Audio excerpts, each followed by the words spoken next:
All right, I know it's been a couple of weeks. Let's see how much you remember. All right, so back on June 1st, we started this series. Do you remember what was the first marker?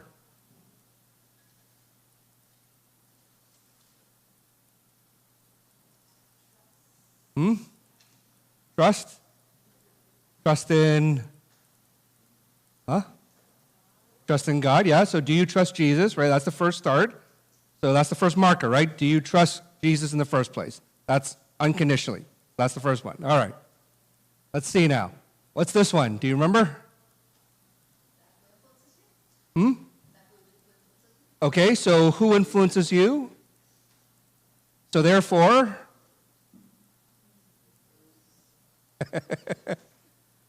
This is so encouraging sometimes. So think about it. So you're influenced by people. You also influence others. So if you're influenced, what do you want to do with those people or other influences? You.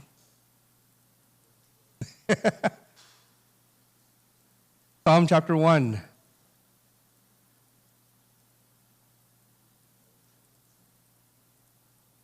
All right. So, right? Well, not even before that, right? It says to meditate day and night. So spending time with God in the first place, right? Do you actually spend time with God?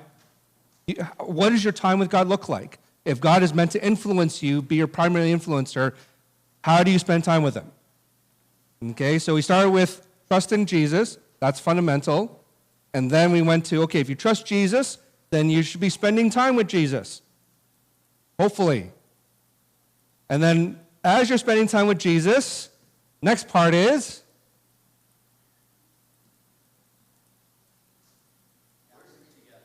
Sorry? Right? So spending time together, right? It's regularly gathering. The whole idea of what does regularly gathering mean? Right? So the idea that is if we are trying to pursue the love that Jesus has given us, and that leads us to good deeds, but then the reminder of that comes from the gathering together, right? Hebrews chapter 10. That's what we were looking at. All right, let's keep going. So 3 weeks ago, we came to this one.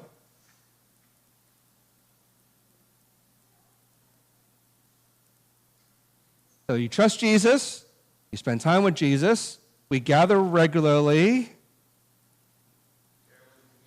Huh? Well, hold on, before you can do that. So you're actually jumping to today's. Oh, you gave it away already, right? So share, What happens within the community first? Sorry? So building the community, we serve one another, right? How do we serve? What's the role that God has given us within our community to serve one another? All right? I'm warning you right now. Next week, I'm going to do the same thing. So let's be ready. All right? Okay, here's your heads up. You're getting a pop quiz next week.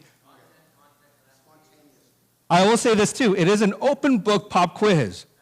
You can always go to Google or YouTube or our website and actually see what it is. If you want to have it in front of you while we do this, you can do that too. So let's jump into this. All right? One of the things that we read earlier from Matthew chapter 5, we're going to read again in a moment. But one of the things, when in Jesus' day, he grew up in Nazareth.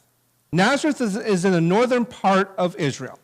In fact, if you look at a map, there's actually a town that's just north of there, actually a city called Sepphoris. Now, some of you this might spark some reminders because we've actually talked about this before. We'll see how much you actually remember. That's okay. But one of the things is that about 6 kilometers away, 6.5 kilometers, give or take, which is really, if you need to kind of think through geographically what that means, it's like between here and Sherway Gardens, all right, give or take. That's around the distance from Mimico Baptist to Sherway Gardens, which takes about an hour and a half to walk, right? Now, Nazareth itself, depending on who you talk with, Nazareth was seen as either kind of like a very small community of maybe a couple of hundred, at most about 1,000, give or take. right? So again, not a huge high metropolis, a fairly contained little town. And this is where Jesus grew up. Now, Jesus, when he was growing up, especially in the Roman Empire, they were trying to make Sepphoris into this kind of very grand metropolis. Now, while this is not a picture from back then, Sepphoris was actually built on top of this mount. It was called the city on a hill that cannot be hidden. It was seen as this place that people strive to be at. It represented everything that people wanted to strive towards. In fact, if you look at the architecture, it was kind of built in circles. And the idea is that the closer you lived to the middle, the more important you were. So people strived to continue to try to build their wealth, their status, their value, in order to live closer and closer and closer to the center.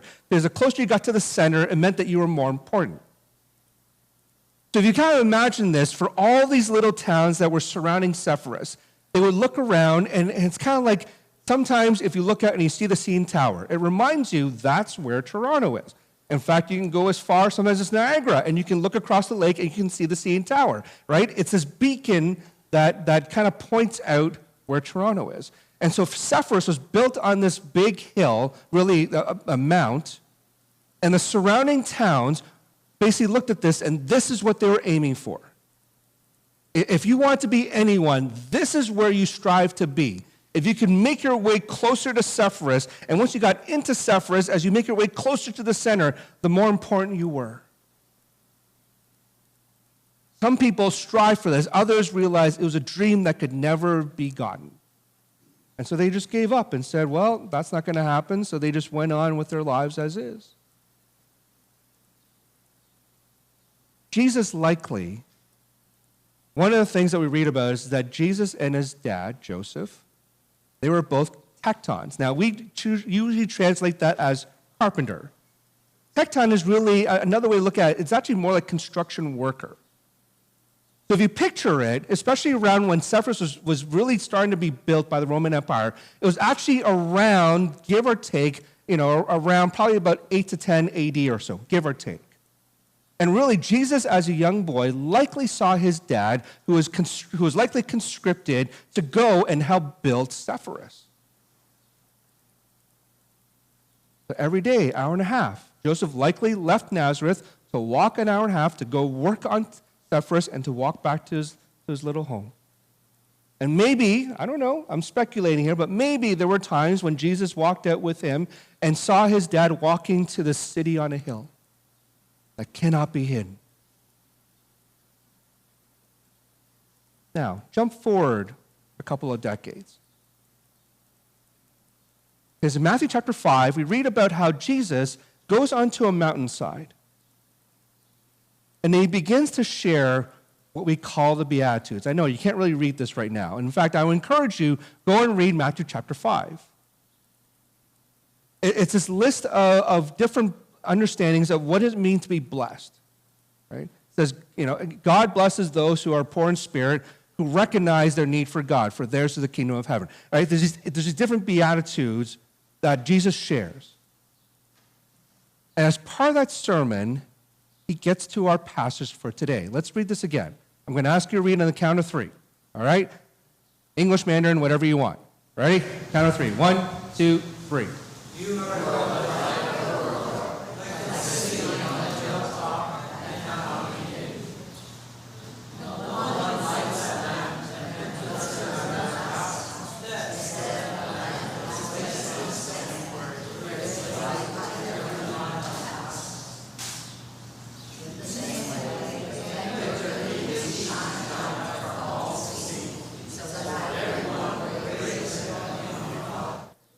So think about this. Let's go back to verse 14 first. Verse 14 for a second.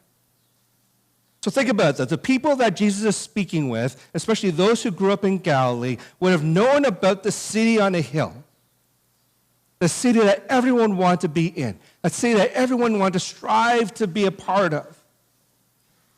That was the goal of life, if you could do it, was to be in that city somehow. And then Jesus says, he looks at you and he says, you are the light of the world. City that cannot be hidden. Right? He says it's just like if you've ever been to a concert or somewhere dark and then, or maybe a sporting event, and all of a sudden people turn on their cell phones with the light on. You don't necessarily see who they are, but you see their light. Because he says that no one hides their light under something. You don't just kind of bury it somewhere. You want to let it shine. But why?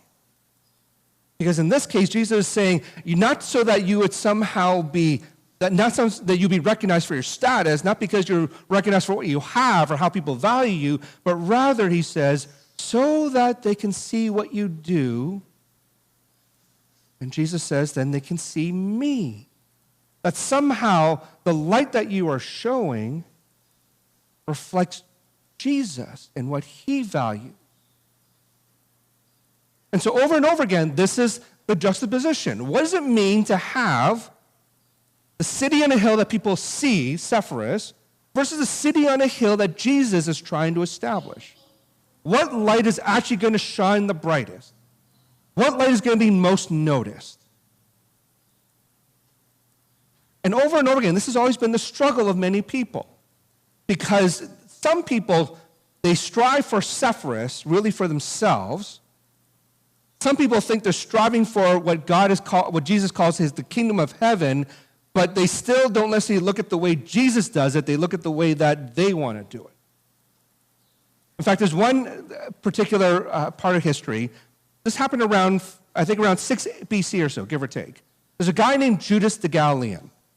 And he leads a revolt in Sepphoris. Basically, he tries to go in and with a bunch of people, they try to go in and take over the city. And at first, they succeed a bit, right? They have little victories. They seem like they're starting to take over because they believe that this is how God's kingdom was to be established. That if God's kingdom is going to come, we were going to have to make things happen ourselves. And so they rushed in and they tried to do this. But the Romans were good. Sure, you might win a little bit, but eventually they'll come and hunt you down, and they did. They got Judas, they got his followers, and very likely they crucified him outside of Sepphoris. And the story likely would have been passed down through the years. Do you remember a few years ago when this guy named Judas thought that he could somehow overthrow the Romans? And what did they do? They crucified him. Because it was meant to be a way to remind other people, sure, you might try to strive to be part of Sepphoris, but at the end of the day, you better watch where you go. Because if you're not careful, the Romans will take you down. And then Jesus comes and says, Sepphoris is not the city on the hill that you should be looking for. He says, you are the light of the world. Now, I know sometimes when we look at that, maybe, what does that mean? What does that look like? So if you remember a few minutes ago, we kind of we started going back and looking at, okay, here are the parts of the series so far. And the last one that we did 3 weeks ago was this idea of what does it mean to serve one another, right? What does it mean what role has God given you? What kind of gifts has God given you so that we can actually help build each other? We can actually help each other move forward as a church together. And then this church, as it moves alongside all these other churches around us for the sake of God's kingdom. Because at the end of the day, one of the things that hopefully we are doing is that somehow we are being a light to the world outside our walls. It's no good for us just to turn on the lights in here. What does it mean to be a light of the world outside of our walls? Because at the end of the day, that's where Jesus says your light needs to go. You are the light of the world. Mimico Baptist is part of the light that cannot be hidden. In some ways, we're kind of on a little hill. What does it mean for us both as a church and as individuals, to be a light that cannot be hidden. Now, I know for some people, I know you kind of look at this, and sometimes I hear usually a couple of objections to this. Like, on the one hand, there's this whole idea of, well, what do I do in the first place? I mean, I want to be a light, but what do? I don't know sometimes. And it's kind of like, to me, I picture it like when you're in a grocery store, and you walk up to the cereal aisle. Back in my day, where the cereal aisle maybe had like 10 boxes, now there's like 50. And you kind of look at that sometimes, you're like, I don't know what to buy. There's so many options. And in some ways, it's the same thing. There's almost like there's so many ways to be able to be the light. Sometimes we look at it and go, I don't know. I know sometimes, though, it's because if we actually put ourselves out there, people will actually notice us. Let's face it, for some people, to be a light of the world means people actually will look at you, they'll start asking, this is what it means to follow Jesus. And sometimes we kind of do that with trepidation. Am I actually representing Jesus in a way that actually represents him? Or sometimes, let's face it, we can think of people that if you think about, well, if they claim to follow Jesus and they do this, is that what it actually means? Is that who Jesus is? I know sometimes it's a bit of that, right? It's a bit of, if I start doing things and people notice, but will they see Jesus in a way that maybe he isn't meant to be seen? And so let's kind of break this down a little bit here. In terms of what to do, sometimes what to do may not be a grand, big thing, right? Sometimes it may not be kind of like this thing that requires months and months of planning that we have to have. I mean, Baptists are good at meetings, right? We get together for meetings and for a meeting and for a meeting so that we can do this big thing. We kind of have this grand ideas. Sometimes we don't need to do that. There's a guy named Steve Sogren who back in the early 2010s or so coined a term called servant evangelism. Essentially what he was saying was, what does it mean to show God's love in a practical way with no strings attached? That's how he would define it. So here's a short video clip of him explaining just a little bit more about that.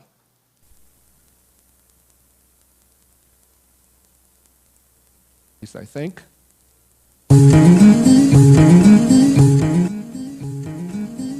Hey, Steve Sugren here. I've been experimenting the last few years with this idea of servant evangelism, going out and giving away the love of Christ in practical ways with a few of my friends. Have discovered that this desire that I have, and I suspect you have it too, of connecting people to the love of God, the love of Jesus, is a desire we all have, but at the same time, kind of a difficult time finding a bridge to build between us and those who don't know Christ. Kind of a high-risk thing, most of the models we have out there, kind of like jumping 7 feet at the Olympics. But if we could lower the risk, lower the high jump bar down to an attainable level with projects that are easier to do. For example, giving out bottles of water at a stoplight. Light turns red, we go out into traffic, give away ice cold bottles of water with a little card. Says, God is in love with you. This is to show you God's love in a practical way. Backside is a map to the church website, phone number, etc. People go their way. Very simple, very quick project. All that from all the way over to cleaning toilets at gas stations, stores, etc. And everything in between, giving a chance to really connect with people all the way across the spectrum. Lots of simple ways to connect with people to the gospel of Jesus, from the very deep ways that are a little more risky down to the very low risk, where people literally don't have to say much other than give them a card and a bottle of water. I think that new things are happening in the world of outreach. I encourage you, look at the website. Check out the projects. We have a lot of them on here and lots of other websites you can check into as well. See what the Lord will have for you. Roll up your sleeves and let's get to work and see what the Lord will breathe life into through you. I know the beginning part was a little bit hard to hear there, and I realize now I am way too loud. But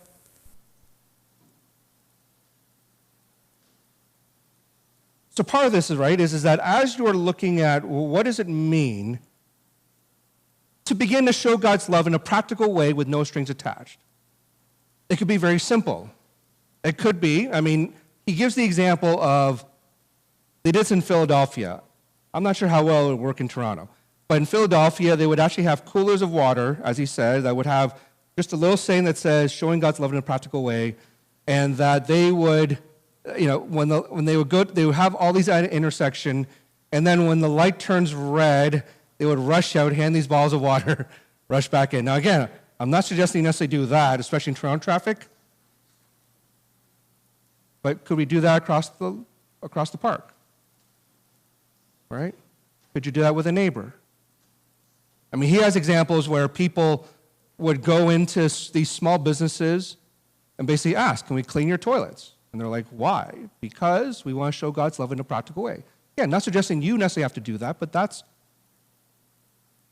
One time I knew a youth group who during Christmas, they would actually go at a mall and actually stand around all the doors. And as people were coming in, they would just open the door, like a door person, right? And people come in and out, and once in a while they would ask them, why are you doing this? Just to show God's love in a practical way. No strings attached.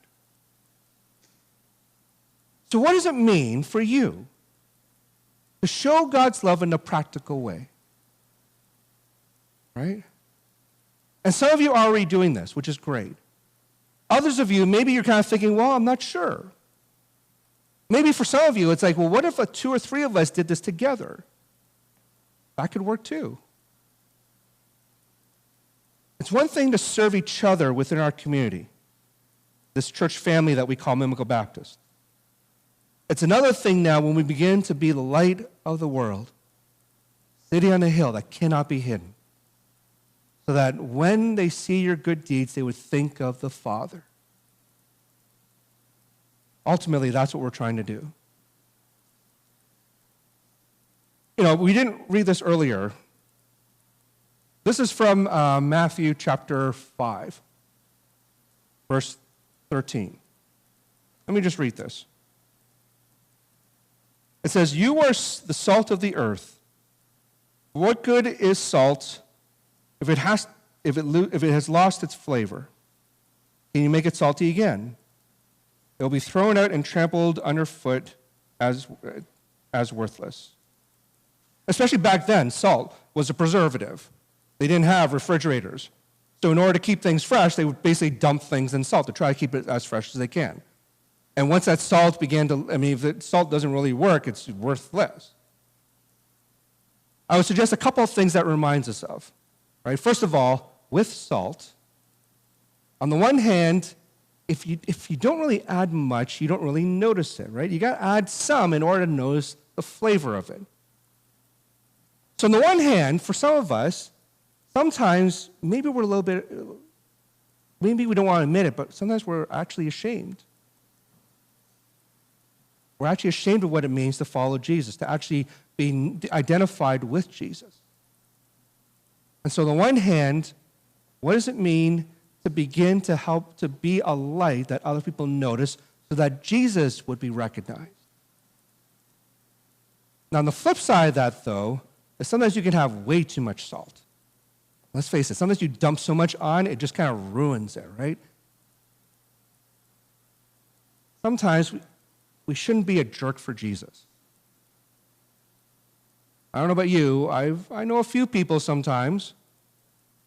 The way that they approach things is so abrasive, and I'm wondering, is that what Jesus, is actually the way that Jesus would actually do things? Something we got to consider, right? There's that balance of what does it mean to be salt that brings the flavor of Christ into someone's life, but not in such a way that it makes us a jerk for Jesus. To be a light of the world, city that cannot be hidden. There's a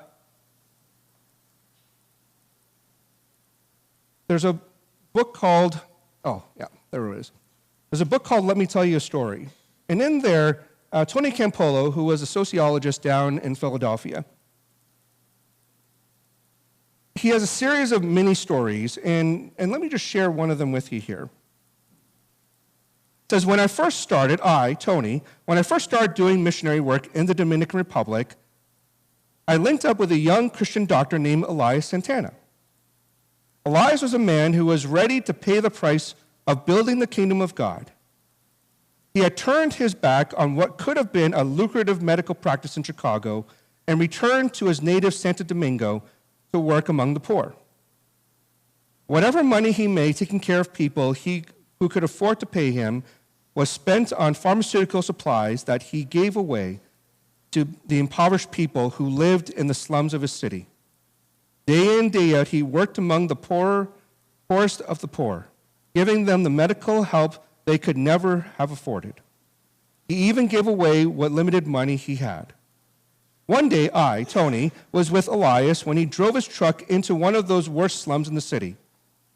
For the next several hours, he diagnosed people, prescribed cures, and did the best he could to help those in desperate need.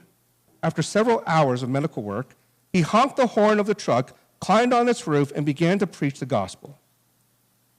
As I stood in the crowd, I noticed a young man I had met previously at the State University. He was one of the prime movers of the Marxist student movement on campus. I went over to him and chided him, saying, "Hey, Pedro, Elias has the ear of the people. You better watch out. He's going to win them all for Christ, and there'll be nothing left of them, none of them for you to follow." The young man turned to me with not a trace of a smile on his face. He said sternly, "What am I supposed to say?" Then pointing to my friend, he added, "Elias has earned the right to be heard." One of the problems sometimes, at least in my experience, we have not earned the right to be heard.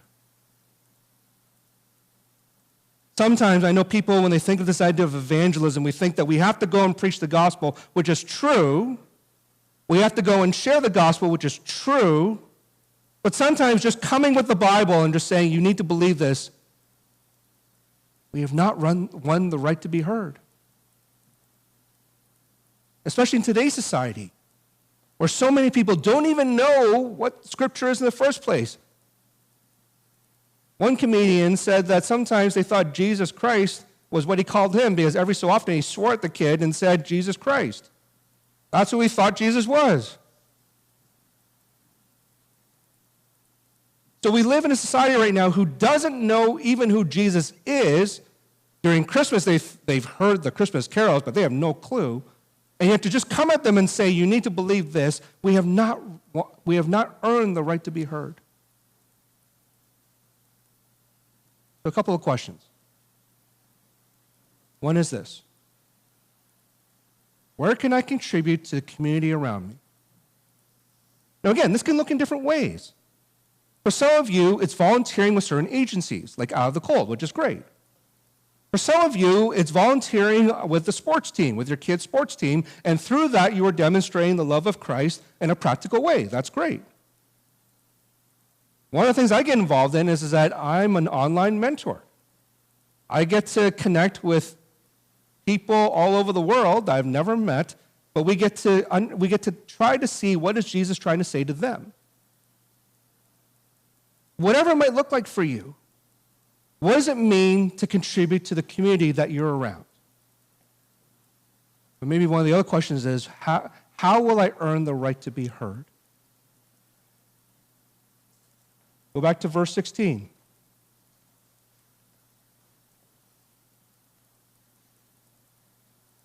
In the same way, let your good deeds shine out for all to see. Is when they see your good deeds, so that everyone will praise your heavenly Father. Ultimately, that is the aim. Not that you would be recognized, but that they would see him through what you do. Because you are the light of the world that cannot be hidden. So shine. Shine in whatever small or big way that is. Shine so that they may see your good deeds, so that they may see Jesus. Shine so that you might have the right to be heard because Jesus needs to be heard through you. So whatever that way is, whether it's individually or as a cluster of people or as a church, may your light shine. So take a minute. Hopefully you're used to this by now, but take a minute and just reflect on these two questions in silence. And then when Jana's ready, she'll continue to lead us in worship.